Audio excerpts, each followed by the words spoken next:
La Bourse de Paris a ouvert ses portes depuis 2 petites minutes, alors on va aller faire un point avec Xavier Fenot ce matin, associé chez Interactive Trading. Bonjour.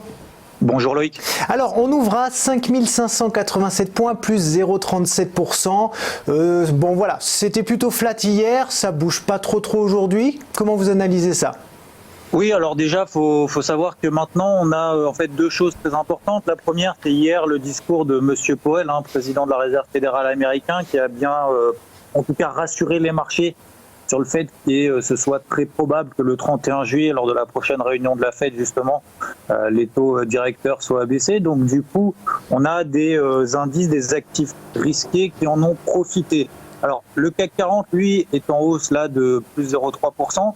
Mais sur les indices américains, c'est beaucoup plus intensif. Alors c'est logique, puisque lorsque vous avez une politique monétaire d'une zone géographique, d'une banque centrale en particulier, on a une logique globale qui s'installe. Donc on a déjà des actifs risqués, donc des indices qui en profitent et qui sont plutôt rassurés également du fait que finalement ce ne soit pas aussi catastrophique, en tout cas en termes de perspective économique pour les prochains mois.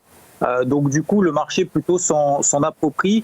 Et par contre, on a des marchés européens qui sous-performent les indices américains du fait également qu'on a eu du coup un repli assez conséquent du dollar américain et donc par effet de contagion bien évidemment une hausse de l'euro-dollar. Donc on a finalement des indices européens encore une fois qui sous-performent, qui montent un peu moins vite que les indices américains.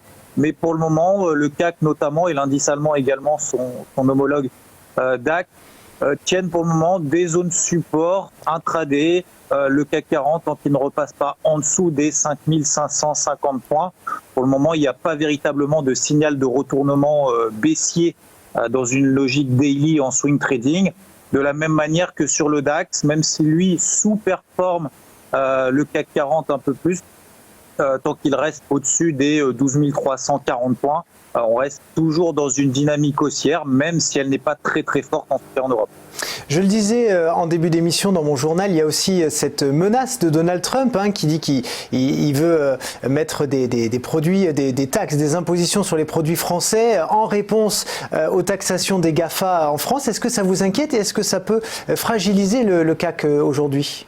Fragilisé, oui, clairement. Après, inquiété pour le moment, non. Encore une fois, on voit très bien que les indices, malgré le fait qu'ils soient sur leur record historique, alors pas le CAC 40, puisqu'encore une fois, il n'est pas calculé de la même manière que les autres indices, mais si on regarde le CAC GR qui intègre les dividendes comme sur le DAX, on est sur des records historiques. Donc pour le moment, ça tient quand même relativement, très très bien même. On est toujours dans une dynamique haussière sur toutes les unités de temps et quasiment sur tous les indices, en tout cas ceux qu'on vient d'évoquer.